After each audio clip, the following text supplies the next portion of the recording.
ಶಾಸಕ ಮುನಿರತ್ನ ಅವರ ಕೊಳಕು ಭಾಷೆಗೆ ಒಕ್ಕಲಿಗ ಸಮಾಜದಿಂದ ಖಂಡನೆ ವ್ಯಕ್ತವಾಗ್ತಾ ಇದೆ. ನಮ್ಮ ಸಮಾಜಕ್ಕೆ, ತಮ್ಮ ಸ್ಥಾನಕ್ಕೆ ಮುನಿರತ್ನ ಕಳಂಕ ತಂದಿದ್ದಾರೆ ಅಂತೇಳಿ ಡಿಸಿಸಿ ಬ್ಯಾಂಕ್ ಅಧ್ಯಕ್ಷ, ಎಂಇಡಿಬಿ ಅಧ್ಯಕ್ಷ ಆರ್.ಎಂ. ಮಂಜುನಾಥ್ ಗೌಡ ಅವರು ವಾಗ್ದಾಳಿ ಮಾಡಿದ್ದಾರೆ. ಶಿವಮೊಗ್ಗದಲ್ಲಿ ಮಾಧ್ಯಮ ಪ್ರತಿನಿಧಿಗಳ ಜೊತೆ ಮಾತನಾಡಿದ ಅವರು, ರಾಜರಾಜೇಶ್ವರಿ ನಗರದಲ್ಲಿ ಒಕ್ಕಲಿಗ ಸಮಾಜದವರು ಬಹಳ ದೊಡ್ಡ ಸಂಖ್ಯೆಯಲ್ಲಿದ್ದಾರೆ. ಈ ಹಿಂದೆ ನಿರ್ಮಲಾನಂದ ಶ್ರೀಗಳು ಕರೆದು ಬುದ್ಧಿ ಹೇಳಿದ್ರು ಸಹ ಅವರು ಕೆಟ್ಟ ಬುದ್ಧಿ ಬಿಟ್ಟಿಲ್ಲ. ಈ ಹಿಂದೆ ಸ್ವಾಮಿಗಳು ಕರೆದು ಬುದ್ಧಿ ಹೇಳಿದ್ರು. ನಮ್ಮ ಸಮಾಜದ ಮಹಿಳೆಯರನ್ನ ಹೀನಾಯವಾಗಿ ನಡೆಸ್ಕೊಂಡಿದ್ದಾರೆ. ಅವರು ನಮ್ಮ ಸಮಾಜದ ಮಹಿಳೆಯರಿಗೆ ಅವಮಾನಕರವಾಗಿ ಮಾತಾಡಿದ್ದಾರೆ. ನಮ್ಮ ಸಮಾಜದ ಮಹಿಳೆಯರಿಗೆ ಗೌಡ ಎಂಬ ಪದ ಉಪಯೋಗಿಸಿ ಮಂಚಕ್ಕೆ ಕರೆದಿರೋದು ಅತ್ಯಂತ ಹೇಯಕರ. ರೌಡಿ ಕೊರಂಗು ಸಹೋದರ ಈತ ಮುನಿರತ್ನ.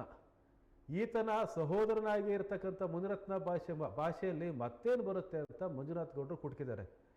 ಈಗಲೇ ಒಕ್ಕಲಿಗ ಸಮಾಜದ ಕ್ಷಮೆ ಕೇಳಬೇಕು ಅಂತ ಮಂಜುನಾಥ್ ಗೌಡರು ಒತ್ತಾಯ ಮಾಡಿದ್ದಾರೆ. ಇವತ್ತು ನಮ್ಮ ಸ್ವಾಭಿಮಾನಕ್ಕೆ, ನಮ್ಮ ಆತ್ಮಗೌರವಕ್ಕೆ, ನಾವು ನಡೆದು ಬಂದ ದಾರಿಗೆ ಬಹಳ ದೊಡ್ಡ ಕಳಂಕವನ್ನು ತರುವಂಥ ಕೆಲಸವನ್ನು ರಾಜರಾಜೇಶ್ವರಿ ನಗರದ ಶಾಸಕರು, ಅವರೇನು ಹುಡುಗರಲ್ಲ, 3-4 ಬಾರಿ ಶಾಸಕರಾದಂಥ ಮುನಿರತ್ನ ಅವರು,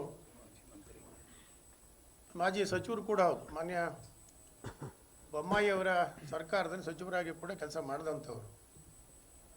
ಆಮೇಲೆ ಇದು ಮೊದಲನೇ ಸಾರಿ ಅಲ್ಲ ಅವರು ಈ ಒಕ್ಕಲಿಗ ಸಮಾಜದ ಮೇಲೆ, ಬರೀ ಒಕ್ಕಲಿಗ ಸಮಾಜದ ಮೇಲೆ ಜೊತೆಗೆ ಒಂದು ನಿಮಗೆ ನೆನಪು ಮಾಡಿಕೊಡಲ್ಲ ಅಂಥದ್ದು, ರಾಜರಾಜೇಶ್ವರಿ ನಗರ ಬಹುಸಂಖ್ಯಾತರು, ನಾವು ಒಕ್ಕಲಿಗರು ಅಲ್ಲಿ ಬಹುಸಂಖ್ಯಾತ ಮತದಾರರು.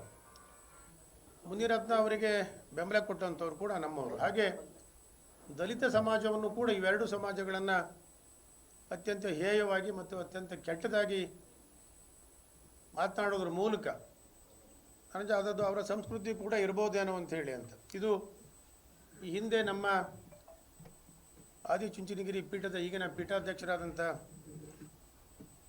ಶ್ರೀ ನಿರ್ಮಲಾನಂದ ಸ್ವಾಮಿಗಳು ಕೂಡ ಹಿಂದೆ ಕರೆದು ಬುದ್ಧಿ ಹೇಳಿ ತಿಳಿ ಹೇಳಿ ಕಳಿಸಿದ್ರು ಕೂಡ ಅದನ್ನು ಬಿಟ್ಟಿಲ್ಲ ಅವರು. ಹಿಂದೆ ಮಂಡ್ಯದಲ್ಲಿ ಉರಿಗೌಡ ನಂಜೇಗೌಡ ವಿಚಾರವಾಗಿ ಭಾಳ ದೊಡ್ಡ ಮಟ್ಟದ ಚರ್ಚೆಗಳು ನಡೀತಾ ಇರೋ ಒಂದು ಸಂದರ್ಭದಲ್ಲಿ ಅದಕ್ಕೊಂದು ಪಿಕ್ಚರ್ ತೆಗಿತೀನಿ ಅಂದರೆ ಒಕ್ಕಲಿಗರ ಮಧ್ಯೆ ವಿಷ ಬೀಜ ಬಿತ್ತುವಂಥ ಕೆಲಸವನ್ನು ಮುನಿರತ್ನ ಅವರು ಮೊದಲಿಂದ ಕೂಡ ಮಾಡ್ಕೊಂಡು ಬಂದಿದ್ದಾರೆ. ಆ ವಿಚಾರ ಉರಿಗೌಡ ನಂಜೇಗೌಡ ವಿಚಾರ ಮಾಡಿದಾಗಲೂ ಕೂಡ ನಮ್ಮ ಪೀಠಾಧ್ಯಕ್ಷರಾದಂಥ ನಿರ್ಮಲಾನಂದ ಸ್ವಾಮಿಗಳು ಕರೆದು ಬುದ್ಧಿ ಹೇಳಿ ತಿಳಿ ಹೇಳಿ ಈ ಥರ ಮಾಡಬಾರ್ದು ಅಂತ ಹೇಳಿದ ಮೇಲೆ ಕ್ಷಮೆ ಕೂಡ ಕೇಳ್ಕೊಂಡು ಅಲ್ಲಿ ಕೈ ಬಿಟ್ಟಿದ್ರು ಅವರು. ಮೊನ್ನೆ ಚೆಲುವರಾಜು ಅನ್ನುವಂಥ BBMPಯ ಗುತ್ತಿಗೆದಾರನ ಜೊತೆಗೆ ಅವ್ರ ವ್ಯವಹಾರ ಏನಿದೆಯೋ ಗೊತ್ತಿಲ್ಲ, ನಮ್ಮ ಕಮಿಷನ್ ವಿಚಾರನೋ ಅದು ಬೇರೆ ಏನು ವಿಚಾರಗಳು ಗೊತ್ತಿಲ್ಲ. ಮಾತನಾಡುವಾಗ ಅಂದರೆ ಈ ಒಂದು ಸಮಾಜ ನಿಮಗೆ ಹೇಳಿದೆ ನಾನು, ಸಾವಿರಾರು ವರ್ಷಗಳ ಇತಿಹಾಸ ಇರುವಂಥ ನಮ್ಮ ಸಮಾಜ, ಒಕ್ಕಲಿಗ ಸಮಾಜ ಯಾವತ್ತೂ ಕೂಡ ಎಲ್ಲರನ್ನೂ ಕುವೆಂಪು ಅವರ ವಿಶ್ವ ಮಾನವ ಸಂದೇಶದ ಪ್ರಕಾರ ಎಲ್ಲರನ್ನೂ, ಎಲ್ಲ ಸಮಾಜದವ್ರನ್ನೂ, ಎಲ್ಲ ಜನಾಂಗದವ್ರನ್ನೂ ಕೂಡ ಪ್ರೀತಿಯಿಂದ ಕಾಣುವಂಥ ನಾವು ಮೂಲತಃ ಕೃಷಿಕರಾದರೂ ಕೂಡ ಈ ನಾಡಿಗೆ ಭಾಳ ದೊಡ್ಡ ಕೊಡುಗೆಯನ್ನು ಕೊಟ್ಟಂಥವ್ರು ನಾವುಗಳು ಒಕ್ಕಲಿಗರು ಅನ್ನೋಂಥ ಹೆಮ್ಮೆ ನಮ್ಮೆಲ್ಲರಿಗಿದೆ. ಮತ್ತೊಬ್ಬರಿಗೆ ತೊಂದರೆ ಕೊಡೋದು ಹಾಗೆ ಎಲ್ಲರನ್ನೂ ಕೂಡ ಪ್ರೀತಿಯಿಂದ ನೋಡ್ತೀವಿ. ಇವತ್ತು ಆದಿಚುಂಚನಗಿರಿ ಕ್ಷೇತ್ರ ಕೂಡ ಧಾರ್ಮಿಕವಾಗಿ ಮತ್ತು ಶೈಕ್ಷಣಿಕವಾಗಿ ಮತ್ತು ಐತಿಹಾಸಿಕವಾಗಿ ಜನಪದ ಕ್ಷೇತ್ರದಲ್ಲೂ ಕೂಡ ಅವರ ಭಾಳ ದೊಡ್ಡ ಕೊಡುಗೆ ಮಾಡ್ತಾ ಆದಿಚುಂಚನಗಿರಿ ಕ್ಷೇತ್ರದಲ್ಲಿ ಇವತ್ತು ಎಲ್ಲ ಜಾತಿ ಜನಾಂಗದ ಜನರು ಬಂದು ಹೋಗ್ತಾರೆ. ಅಲ್ಲಿಯ ಭೈರವೇಶ್ವರ ದೇವಸ್ಥಾನಕ್ಕಾಗ್ಬೋದು, ಅಲ್ಲಿ ಕ್ಷೇತ್ರದ ಬೇರೆ ಬೇರೆ ಕಾರಣಕ್ಕಾಗಿ ಕೂಡ ಬಂದು ಹೋಗ್ತಾರೆ. ಅವರು ಎಲ್ಲರನ್ನೂ ಪ್ರೀತಿಯಿಂದ ನೋಡುವಂಥ ನಾವು, ಈ ರಾಜ್ಯವನ್ನು ಕಟ್ಟಿದಂಥ ನಾವುಗಳು, ನಮ್ಮ ಸಮಾಜದ ಹಿರಿಯರು ಇವತ್ತು ಈ ಥರದ ಮುನಿರತ್ನ ಥರದ ವ್ಯಕ್ತಿಗಳಿಂದ ನಾವು ಅತ್ಯಂತ ಅವಹೇಳನಕ್ಕೆ ಒಳಗಾಗುವಂಥದ್ದು, ಅಗೌರವಕ್ಕೆ ಒಳಗಾಗುವಂಥದ್ದು, ನಮ್ಮ ಸ್ವಾಭಿಮಾನಕ್ಕೆ ಪೆಟ್ಟು ಕೊಡುವಂಥದ್ದು, ನಮ್ಮ ಸೋದರಿಯರು ನಮ್ಮ ತಾಯಂದಿರಿಗೆ ಭಾಳ ಕೆಟ್ಟದಾಗಿ ನನ್ನಂದಾಜು ಆ ಪದಗಳನ್ನು ನೀವೆಲ್ಲ ಕೇಳಿದ್ದೀರಿ ಅಂತ ಕಾಣುತ್ತೆ. ನನಗೆ ಬೇಕಾದರೆ ನಿಮಗೆ ಆಡಿಯೋ ಇದೆ ನನ್ನ ಹತ್ರ, ನಿಮ್ಮ ಯಾರ್ಯಾರು ಒಬ್ಬೊಬ್ಬರಿಗೆ ಕಳಿಸ್ತೀನಿ. ನಾನು ಆಡಿಯೋದಲ್ಲಿ ಮಾತನಾಡಿದಂಥದ್ದು ಗೌಡ ಅನ್ನೋ ಮಾತನ್ನೇ ಅವರು ಪದೇ ಪದೇ ಉಲ್ಲೇಖ ಮಾಡಿ ಮಾತಾಡುವಂಥದ್ದು. ಮತ್ತು ದಲಿತರ ಬಗ್ಗೆ ಆ ಮಾತುಗಳನ್ನು ನಾವು ಹೇಳಬಾರ್ದು. ನಮ್ಮ ಭಾಷೆಯಲ್ಲಿ ನಾವುಗಳು ಅದನ್ನು ಮಾತಾಡುವಂಥ ಮಾತುಗಳು ಕೂಡ ಅಲ್ಲ.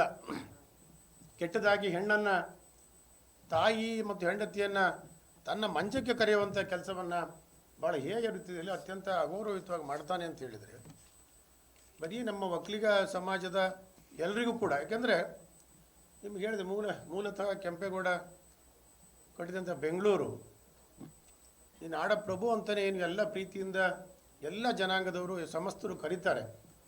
ಆ ಸಮಾಜಕ್ಕೆ ಅಗೌರವ ಮಾಡುವಂಥ ಕೆಲಸವನ್ನು ಮಾಡಿದಾಗ ಸುಮ್ಮನೆ ಕೂರುವಂಥದ್ದು ಸರಿನಾ ಅಂತ ನಾವೆಲ್ಲ ಹೋದಲ್ಲಲ್ಲಿ ನಮ್ಮೆಲ್ಲರೂ ಕೂಡ ಕೂತಿರೋ ನಮ್ಮನ್ನು ಅದು ಇಲ್ಲಿ ಬರದೇ ಇರುವಂಥ ಭಾಳಷ್ಟು ಮಂದಿ, ಯಾಕೆಂದರೆ ನಾವು ತುರ್ತಾಗಿ ಈ ಸಭೆಯನ್ನು ಕರೆಯುವಂಥ ಪ್ರೆಸ್ ಮೀಟನ್ನು ಕರೆಯುವಂಥ ವಿಚಾರ ಬಂತು. ಆ ಕಾರಣಕ್ಕಾಗಿ ಭಾಳ ಕೆಟ್ಟದಾಗಿ ನಮ್ಮವರೇ ನಮ್ಮ ಜೊತೆ ಚರ್ಚೆ ಮಾಡ್ತಾರೆ. ಸುಮ್ಮನೆ ಕೂತಿದ್ದೆ, ನೀವು ಇದೆಲ್ಲ ಮುಂದೆ